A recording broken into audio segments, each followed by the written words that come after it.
Facebook বর্তমানে আমাদের জীবনের একটি অবিচ্ছেদ্য অংশ।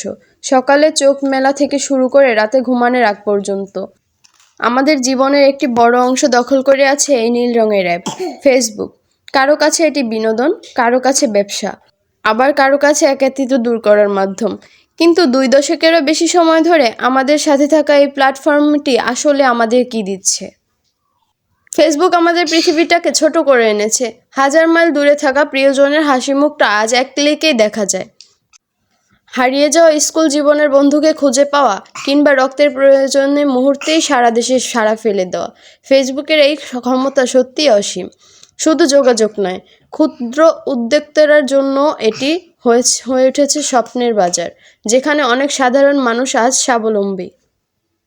তবে মুদ্রার উল্টো পিঠও আছে। আমরা কি ইদানিং অন্যের লাইক আর কমেন্টের উপর নিজের আনন্দ খুঁজে নিচ্ছি? না, অন্যের সাজানো গোছানো জীবন দেখে নিজের ভেতরে তৈরি করছি এক অদ্ভুত হীনমন্যতা। মনে রাখবেন, স্ক্রিনের ওপাশের প্রতিটি মানুষের জীবন নিখুঁত নয়। আমরা কেবল তাদের সেরা মুহূর্তগুলোই দেখতে পাই। এছাড়া ভুয়া খবর আর সাইবার বুলিংয়ের মতো বিষয়গুলো আমাদের মানসিক বিপর্যস্ত করে তুলছে। ফেসবুক যেন আমাদের নিয়ন্ত্রণ না করে, বরং আমরা যেন ফেসবুককে নিয়ন্ত্রণ করি। স্ক্রলিংয়ের নেশায় হারিয়ে না গিয়ে আমাদের উচিত পরিবারকে সময় দেওয়া, বই পড়া কিংবা প্রকৃতির সাথে মেশা। ঘন্টার পর ঘন্টা অন্যের জীবন না দেখে সেই সময়টুকু নিজের দক্ষতা বাড়ানোর কাজে লাগানো অনেক বেশি জরুরি।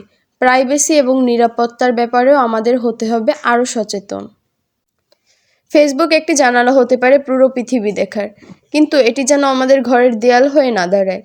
প্রযুক্তির ব্যবহার হোক পরিমিত এবং সুন্দর। মনে রাখবেন, সত্যিকারের হাসিটা প্রোফাইল পিকচারে নয়, বরং আপনার হৃদয়ে থাকা উচিত। আসুন ভার্চুয়াল জগতের চেয়ে বাস্তব জগৎকে আরও বেশি ভালোবাসি।